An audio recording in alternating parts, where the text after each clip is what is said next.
तो यहां पर हम लोग बात कर रहे थे कि अगर मैं किसी भी इलेक्ट्रिकल सर्किट में इंडक्टर लगाता हूं तो वहां पर हमारा करंट ऑलवेज क्या करेगा, लैग करेगा और वोल्टेज हमेशा क्या करेगा, लीड करेगा। और अगर यहां पर हम लोग फेज डिफरेंस की बात करें तो यहां पर जो फेज डिफरेंस होगा वो ऑलवेज कितना होगा, π/2 होगा, लेकिन फेज डिफरेंस -π/2।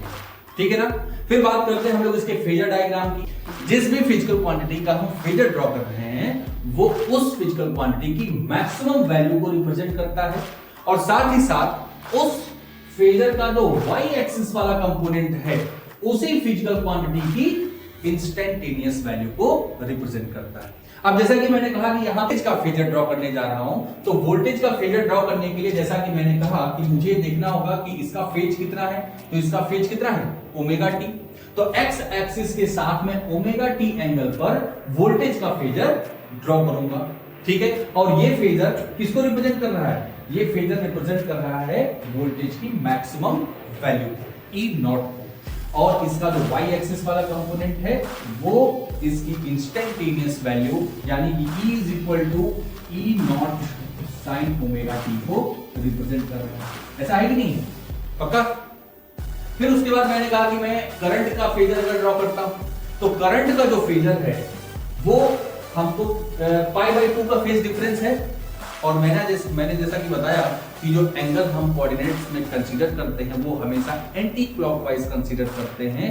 तो अगर हमारी करंट लैग कर रही है यानी कि पीछे है वोल्टेज से, तो अगर यहां पर हमारा वोल्टेज है तो करंट इससे पीछे होगा, और कितना एंगल पीछे होगा, π/2। कितना, π/2। तो यहां से अगर हम लोग देखें तो करंट का जो हमारा फेजर है वो कुछ इस जगह पर होगा जो करंट की मैक्सिमम वैल्यू को रिप्रेजेंट कर रहा है।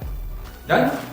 फिर मैंने कहा कि जो इस फेजर का y एक्सिस वाला कंपोनेंट है यानी कि I, ये किसको रिप्रेजेंट कर रहा है, करंट की इंस्टेंटेनियस वैल्यू को, जो कि रिप्रेजेंट करेगा I not sine omega t minus π/2।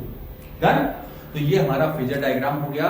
हमारे एग्जाम में ये चीज कभी कभी 1 मार्क्स में यानी कि एमसीक्यू क्वेश्चन में पूछ लिया जाता है कि if we apply inductor in electrical circuit then what is the phase difference between them? So you answered -π/2। Okay.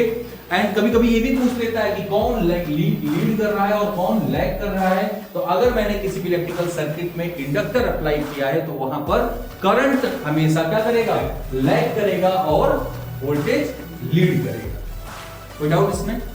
और अगर कभी हमसे पूछ लिया जाता है, अच्छा एक चीज और यहां पर देखो जो सबसे इंपॉर्टेंट है, XL = ओमेगा L, यानी कि इसको हम किस नाम से जानते हैं, इंडक्टिव रिएक्टेंस के नाम से जानते हैं। ये रेजिस्टेंस नहीं है लेकिन रेजिस्टेंस जैसी ही चीज है जो करंट के अपोजिशन या उस इलेक्ट्रिकल सर्किट में करंट का अपोजिशन कर रही है। डन। इतने में कोई दिक्कत हो, या फिर इसके पहले वाला जो टॉपिक हुआ जैसे कि ये रेजिस्टेंस वाला है, इसमें कोई दिक्कत, ठीक है। रेजिस्टेंस में अगर हमने देखा तो यहां पर हमको कोई भी फेज डिफरेंस नहीं मिला था, यानी कि जब किसी भी इलेक्ट्रिकल सर्किट में हम रेजिस्टेंस अप्लाई करते हैं तो वोल्टेज और करंट के बीच हमें कोई भी फेज डिफरेंस नहीं मिलता है।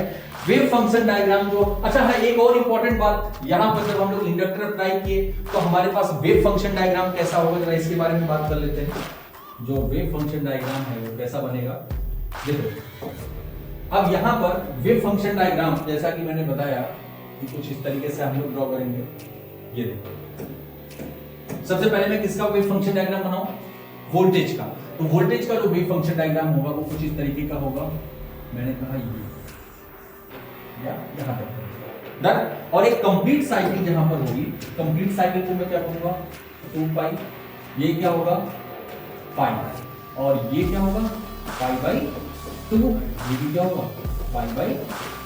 कि जो पीक वैल्यू है किसकी है, वोल्टेज की, E नॉट। और करंट अगर लैग कर रहा है तो उसका जो फेजर होगा वो कुछ इस तरीके का होगा। देखो कहां से स्टार्ट करेगा, π/2 के बाद, इस पेज के बाद π/2 के बाद, यानी कि यहां से स्टार्ट कुछ इस तरह। डन। अब बताओ कि ये जो डिफरेंस तुमको दिखाई दे रहा है, ये जो डिफरेंस है ये वाला, ये कितना है, π/2 का इनको डिफरेंस है। डन। तो ये जो वेव फंक्शन डायग्राम है किसका? ओनली इंडक्टर वाली कंडीशन का कुछ इस तरीके से बनेगा। अगर हमारे एग्जाम में हमको कभी कभी ये वेव फंक्शन डायग्राम दे देता है और पूछता है बताओ कौन सी इलेक्ट्रिकल डिवाइस उसमें हमने ऐड की है, या फिर हमको ये फेजर डायग्राम दे देगा और हमसे पूछा जाएगा बताओ कौन सी इलेक्ट्रॉनिक डिवाइस हमने इलेक्ट्रिकल सर्किट में ऐड की है, ठीक है ना। तो ये सब छोटे छोटे क्वेश्चंस हमारे यहाँ पर बनते हैं, यहाँ पर कॉन्सेप्ट बनते हैं। यहाँ जो XL equal to omega L है, यहाँ से हमारे पास मेथड्स बनते हैं, ठीक है। तो छोटे छोटे पॉइंट्स हैं। अभी आगे चल करके जब हम लोग एलसीआर सर्किट करेंगे तो एलसीआर सर्किट में भी हम लोग इस XL equal to omega L का भी यूज करेंगे।